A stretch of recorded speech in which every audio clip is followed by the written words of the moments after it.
بنای خواهی بخشنده و میهرەبان ئەو کاتتان باش قوتابیانی عزیز لە دەستپێکی ساڵی نوێی خوێندن پیرۆزبایەکی گەرمتان لێ دەکەم و ئینشاءالله هەموو لایەک سەرکەوتوو بین لەم ساڵی خوێندن و ئینشاءالله بە زووترین کات لەم دەردوو بەتایە ڕزگارمان دەبێ و دەگەڕێنەوە هۆڵەکانی خوێندن فەیس تو فەیس دەست دەکەین بە خوێندنی بابەتەکانمان لە هۆڵەکانی خوێندن بەنسبەت بابەتمان کە بەیەکەوە دەیخوێنین ئینشاءالله ئەمساڵ electrical measurements and measuring instruments ئەمە عنوانی بابەتەکەمانە و وردەکاری ئەو بابەتە بە تەفاسیلی لە کۆرس بووکەکە باس کراوە دامانەوە لە گوگل درایڤەکەی خۆم حتما لیnkەکەشتان دەدەمێ کە ئێوە دەتوانن لیnkەکە لە مودڵ دادەنێم دەتوان لە ڕێی لیnkەکە بچنە ناو ئەو بابەتانە و کۆرس بووکەکەش لەوێ بە وردی بە خۆتان سەیری بکەن بزانە وردەکاری ئەم بابەتە چۆنەکە ئەم ساڵ بێکەوە دەیخوێنی بابەتەکەمان 3 ساعتە لە هەفتەیەکدا بە پێی خوشتەیەکە دانراوە و 6 یەکەشی لەسەرە وەکو یەکە ئێستا دێن لە چاپتەریەکەوە دەست پێ دەکەین کە بزانین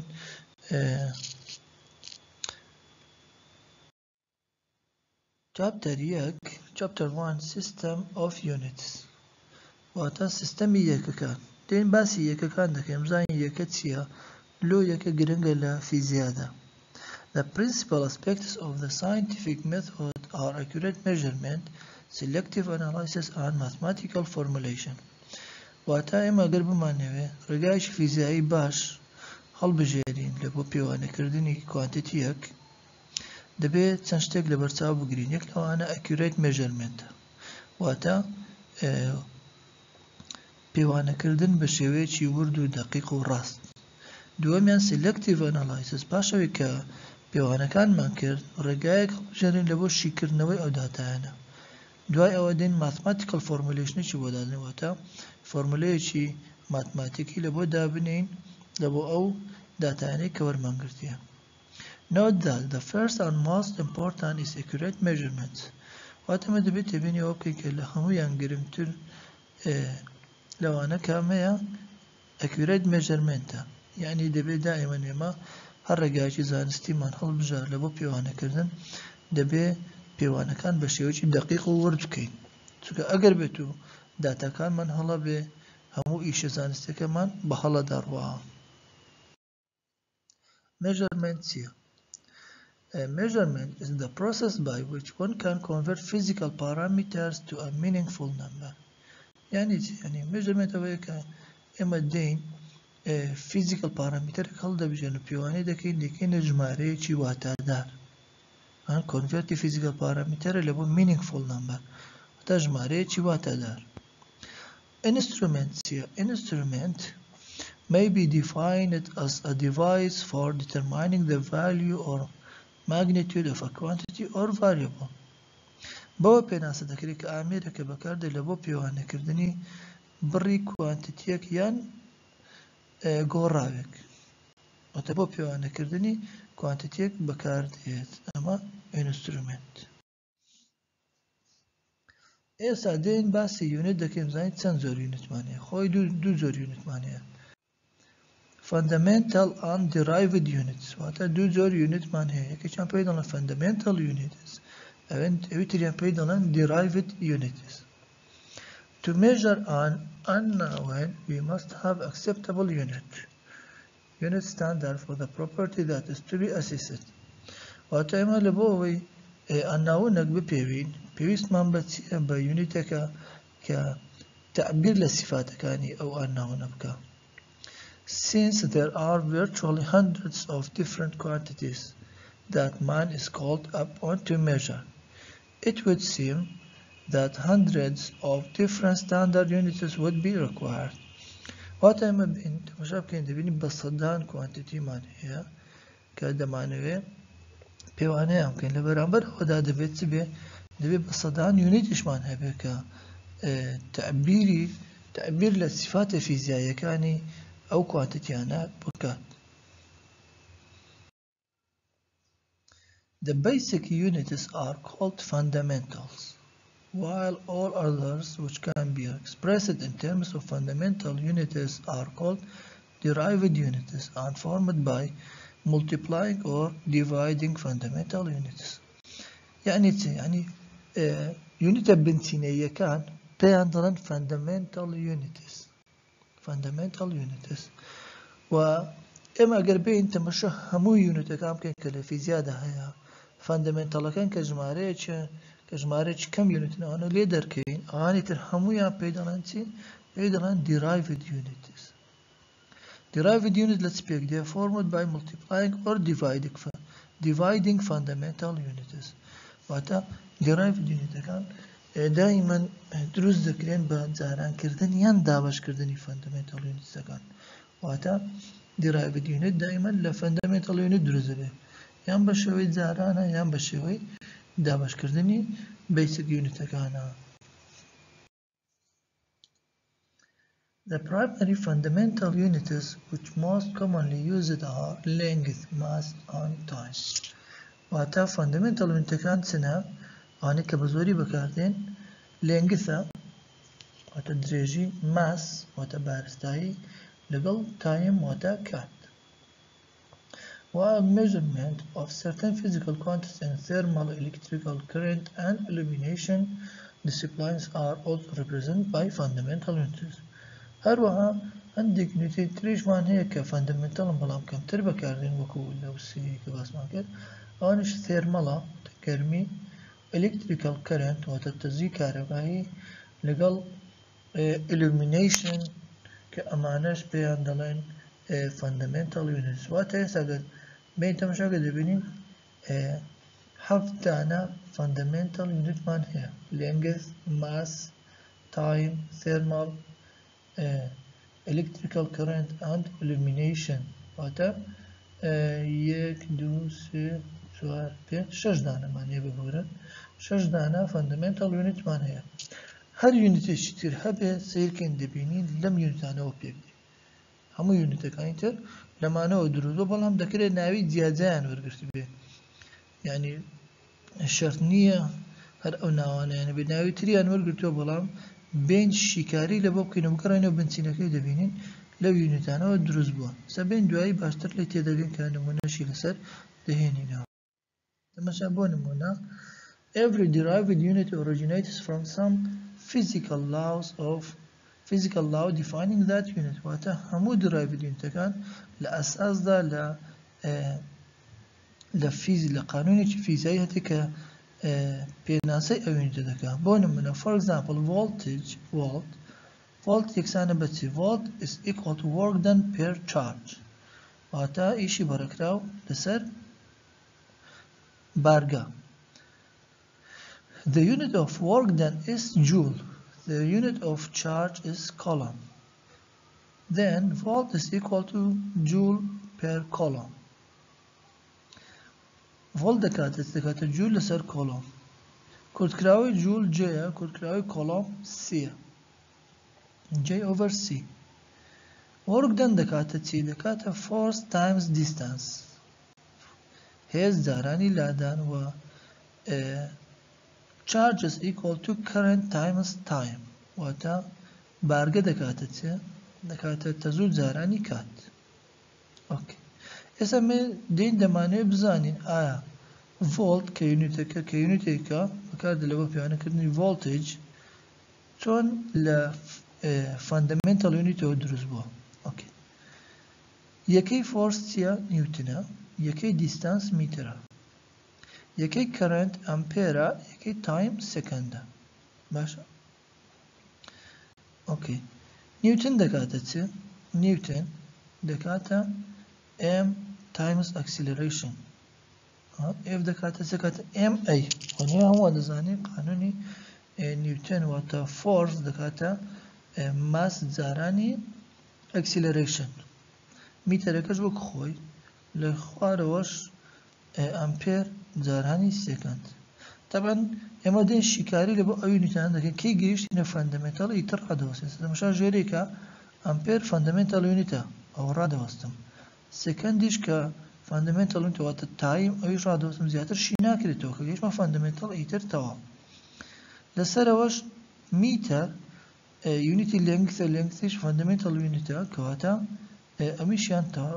چیتر شی نابێت ئەوەی دەمێنێتەوە چییە ماسەکەش بە هەمان شێوە ئەوەش فاندمنتەڵە ئەوەی ماوە ئەکسیلەرێشنە ئەکسیلەرێشن دەم زیاتر شی دەکەم و تا دەگەمە فاندمنتال کەواتە ئەکسیلەرێشن دەکاتە چێ دەکاتە velocity per time یعنی ئێمەکە خۆی ماس جارانی velocity لەسەر تایم جاران میتر لە خوارەش خۆی کەرەنت جارانی تایم اوكي velocityش دەکاتە چێ دەکاتە distance per time تایم لەگەڵ ئەو تایمە دەبێتە time square واتە دەبێتە ماس جاران distance لەسەر time square جاران میتر لەسەر کەرەنت جارانی تایم distance یونیتەکەی میترە میتر لەگەڵ میتر دەبێتە میتر سکوێر ماسەکە وەکو خۆی ماس جاران میتر سکوێر لەسەر تایم سکوێر ئۆڤەر کەرەنت جارانی تایم باشە ئەو تایم سکوێرە بێتە خوارەوە لەگەڵ ئەو تایمە دەبێتە تایم تریپل واتە تایم توان سێ ماس جاران میتر سکوێر لەسەر کەرەنت جارانی تایم توان سێ ئەگەر تەماشاکەین لێرە ماسەکە فاندمنتەڵە میتر فاندمنتەڵە کەرەنتش فاندمنتەڵە و تایمیش فاندمنتەڵە هەموویان فاندمنتەڵە نەوانە وتمان شەش دانە فاندمنتەڵمان هەیە کە گەیشتی نەوشە ئەو فاندمنتەڵانە ئیتر شیکردنەوەی زیاتری لە بۆ ناکرێت کاتە لێرەوە دەوەستین دەڵێن ماس یونیتەکەی 1 کیلۆگرامە میتر ئێم سکوێرە کەرەنت ئەیە واتە ئەمپێر تایم سێکەندە سێکەند توان سێ کەواتە کیلۆگرام جاران مەتر دووجار لەسەر ئەی جارانی سێکەند توان سێ دەتوانین بەو شێوە بنووسین دائیمەن بیسیک یونیت بیسیک ئێسا یونیت دائیم بەو شێوە دەنووسین سەرە وەک خۆی کیلۆگرام مەتر دووجار ژێرەکان دەبینە سەرە توانیان دەکەینە سالب ئەی توان ماینەس 1 سێکەند توان ماینەس 3 ئەمە پێی دەڵێن بیسیک SI یونیت ئۆف ڤۆڵتس یعنی ئێستا کاگەر بێت و لە ئیمتحان بڵێم بیسیک یونیت لە بۆ ڤۆڵت بدۆزەوە بیسیک SI یونیت ئەتو دەبێ ئەو خطواتانە بکەی لە قانونی ئەساسی ڤۆڵتەوە دەست پێ بکەی شیکردنەوەی هەموو یونیتەکان بکەی تا دەگەیە بیسیک SI یونیتەکە کە ئەمەیە لەوە زیاتر شی ناکرێتەوە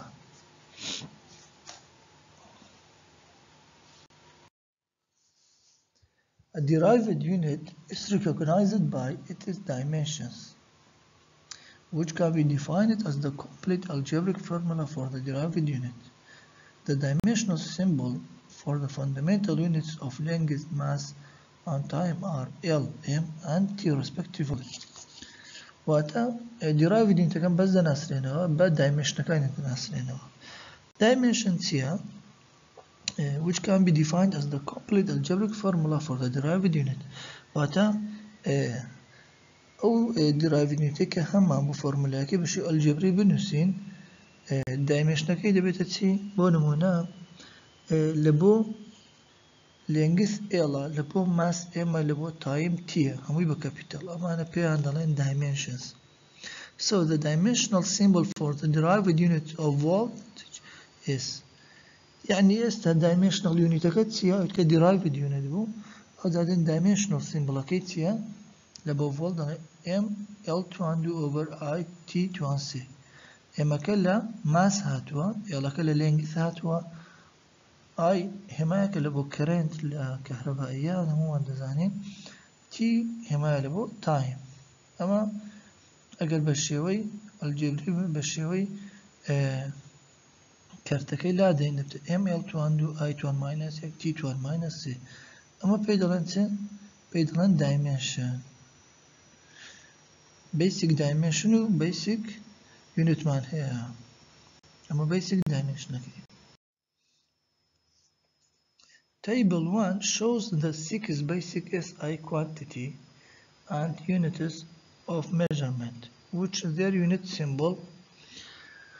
واتە ئێمە چەند کوانتیتێکمان هەیە SI quantity-ەکان basic SI quantity ئەمانە بوون ئەمە یونیتەکانیان ئەمە سیمبڵە یونیتەکانە لێنگث بە میتر دەپێورێ هێمای یونیتەکەی ئێمە ماس بە کیلۆگرام دەپێورێ یونیتەکەی kgە تایم بە سێکەند دەپێورێ unit سيمبولكي إسا electrical current بأمبير دا بيوري كا سيمبول يونيتكي أيا و thermodynamic temperature يعني thermal بكلفن دا بيوري وهما سيمبولكي كيا luminous intensity وات illumination كانديلا دا بيوري كا سيمبول يونيتكي سي دي أما أنا همو بيسك يونيتكانا يعني بيسك كوانتيتي كانا كهمام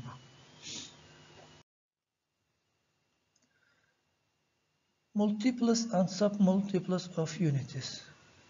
بزاني ما بس معناتي لا multiplies and submultiplies of units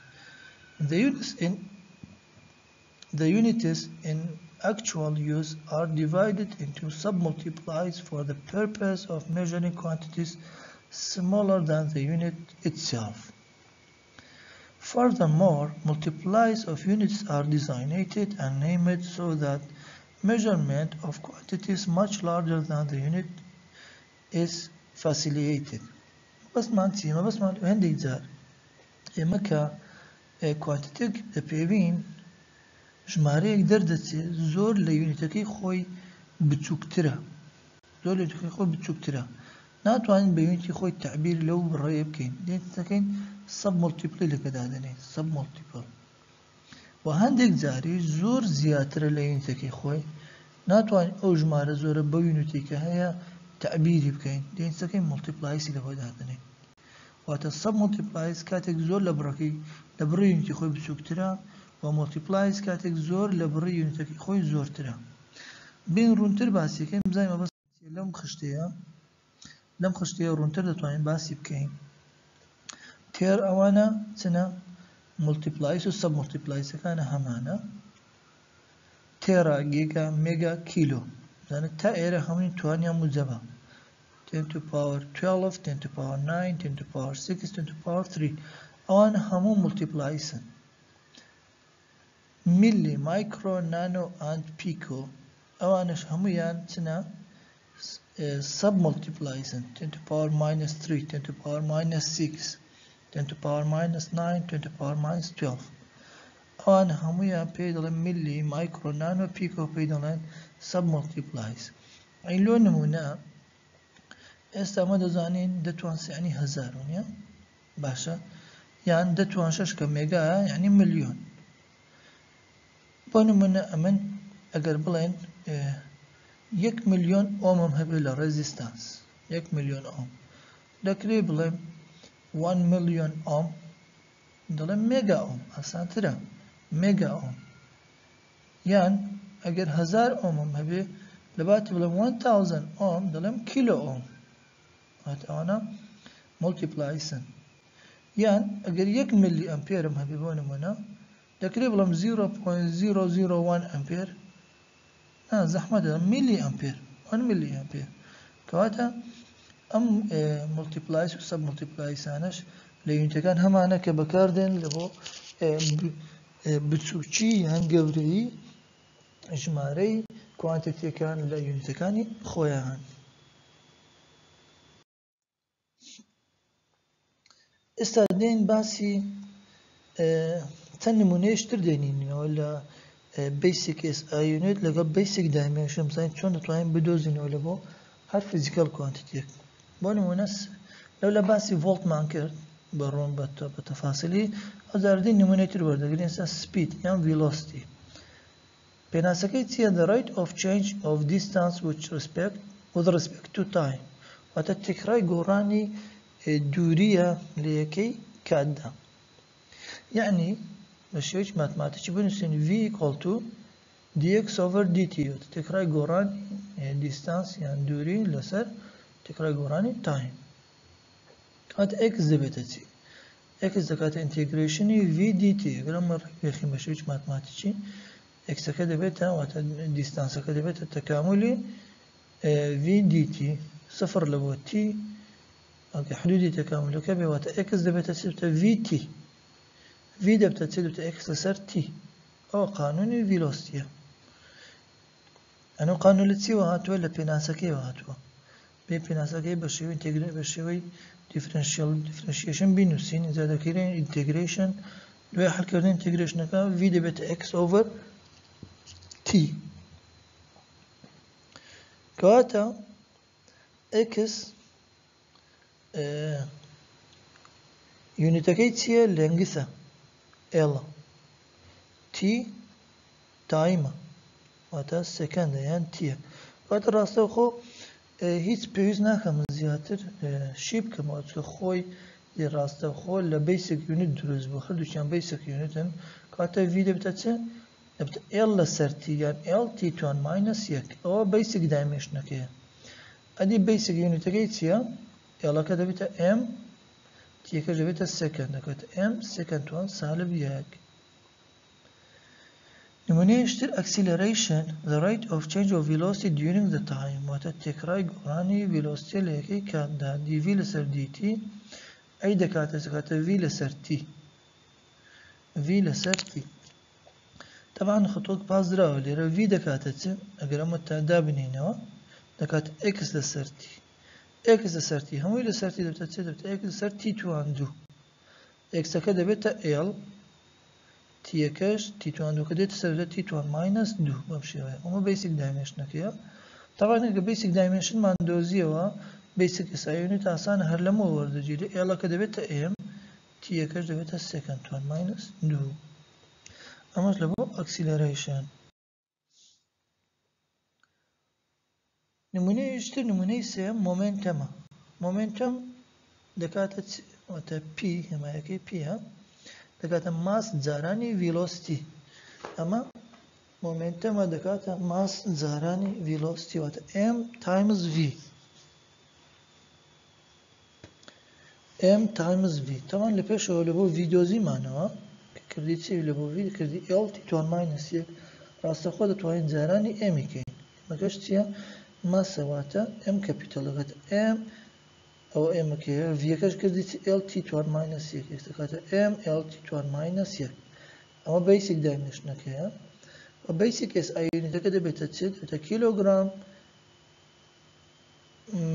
مەتر سەکەند توان سالب یەک کیلۆگرام مەتر سەکەند توان سالب یەک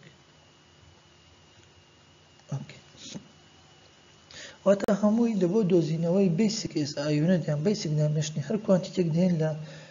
قانونە فیزیاییەکەوە دەست پێ دەکەین نمونە p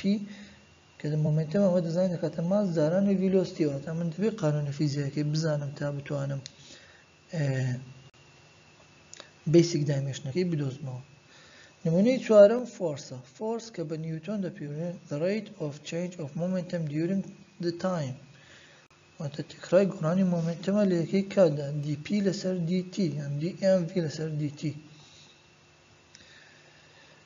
f دەکاتە سێ dmv تەوان dmv مان دۆزیەوە کە پێکەیە کردی m lt توان ماینەس یەک دابەشی تایمی کەین دەبێتە m lt توان ماینەس دوو ئەوە بیسک دایمێنشنەکەیە بیسک SI یونیتەکە سی دەبێتە چ کیلۆگرام میتر سەکەند توان سالب دوو طبعا لێرە ئەمە بە شێوەیەکی تەسەسول نووسیتمان هەر ئەوەی دوای خۆی پێویستی بەوەی پێش خۆی دەبێتەوە بەڵام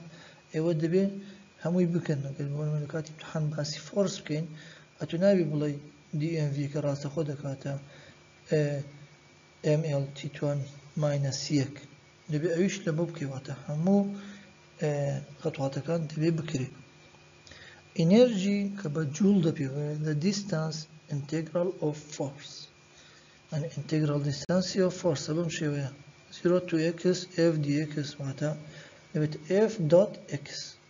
فۆرس جارانی دیستانس فۆرسەکەمان دۆزی بەوە کردیت m lt توان ماینەس دوو جارانی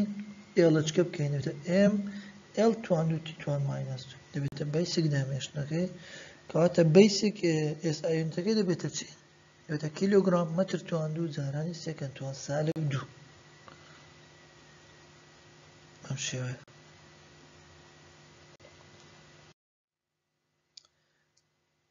نمونەی شەشەم پاوەرە کە بە وات دەپێوێت the rate of work done واتە dE per dt rate یعنی چه؟ یعنی ئەو کوانتیتێ لەسەر کات rate of work done work done per cat per time rate واتە ئەم یونیتە لەسەر تایم دی پێر دیتی دیەکە چ بوو دۆزیمانەوەتە ئینێرژیەکە کردی دابەشی تایم m L22 T1 minus 2 بۆ یەکە دابەشی تایمێ چی بکەین دەبێتە m L22 T1 minus 3 ئەمە بیسیک دایمێشنەکەیە و بیسیک SI یونیتەکە دەبێتە چ کیلۆگرام مەتر توان سەکەند توان سالب 3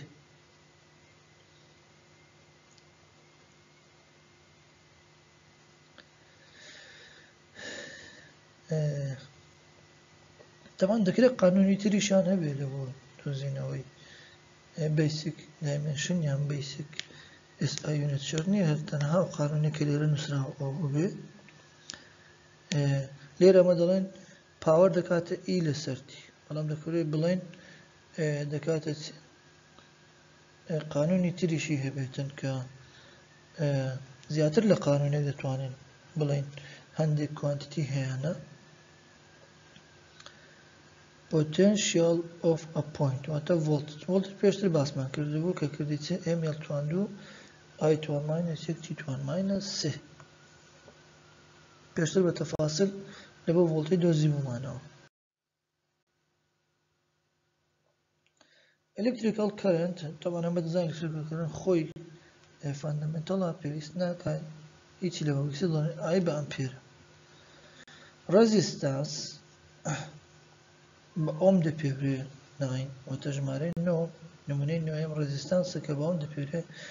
the resistance of a load to the current flow when there is voltage difference between its terminal واتە بەرگری لۆدێکە تەزووی پێدا بڕۆ و potential difference لە نێوان هەردوو تەرمینەڵەکەی هەبێ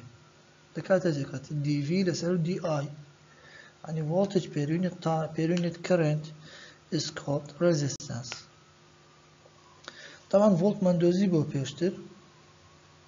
دابەشی تەزوی دەکەن خۆی ڤۆلت بوو m L22 I2 minus 1 T2 minus 3 بوو دابەشی ئایەک بکەین دەبێتە m L22 I2 minus 2 T2 minus 3 ئەمە دەبێتە بەرگر و بیسیک SI یونیتەکە دەبێتە کیلۆگرام مەتر توان 2 I2 سالب 2 سەکەند توان سالب 3 کاپاسیتانسش بە هەمان شێوە دەکاتە epsilon I over D یان Q over V ها گوتمان دەکرێت زیاتر لە قانونێکی هەبێ دەکرێت ئەمە بەکاربێنین دەکرێت ئەمە بەکاربێنین Q over V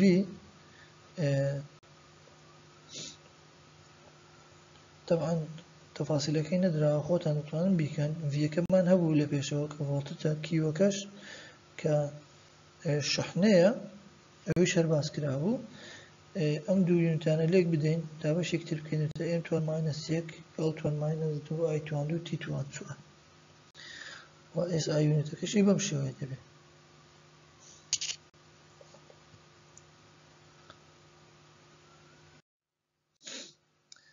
ئەمانە چەند نمونەیەکی ترەکە تەنها حەلەکەی دراوە بۆ لێنگت خۆمان دەزانێت و بیسیکە پێویست بە حەل ناکە سیمبڵەکەی ئێڵە و یونیتەکەی میتەرە یونیتی سیمبڵەکەی ئێمەوە دایمێشنەکەشی ئێڵە بەم شێوەیە سیمبڵی کوانتیتێکە یونیتەکەی چییە سیمبڵی یونیتەکەی واتە سیمبڵی وەی چییە میتر دەبێتە m کیلۆگرام دەبێتە kg و دایمێشنەکەشی بەم شێوەیە دەنووسرێت ماسیش هەر بیسیکە تایمیش بیسیکە ئێریا سکوێر میتەرە m سکوێرە دەبێت L2 بەم شێوەیە هەمویان تا خوارێ ئەمە لەسەر خۆتان کە چۆن پرۆڤی دەکەی دایمێشنەکانی وای لێ دێ هەمووی خۆتان حەلکە نەمانە بدۆزن ڕەنگە هەندێکیمان حەل کرد ئێمە نمونە پاوەرمان حەل کرد فۆرسمان حەل کرد ئەکسیلەرێشن ڤیلۆسیتی زۆربەیمان حەل کردیە هەندێکیمان حەل نەکردین ئیندەکتانسمان حەل نەکردین ماگنێتیک فیلدمان حەل نەکردین ماگنێتیک فلەکس دێنسیتی ئەمان هەموو خۆتان حەلیکەن بزان چۆن ئەم شێوەیە دەردەچێت تەوان گوتشمان هەمووی دەبێت لە قانونە فیزیاییەکانەوە دەست پێ بکەین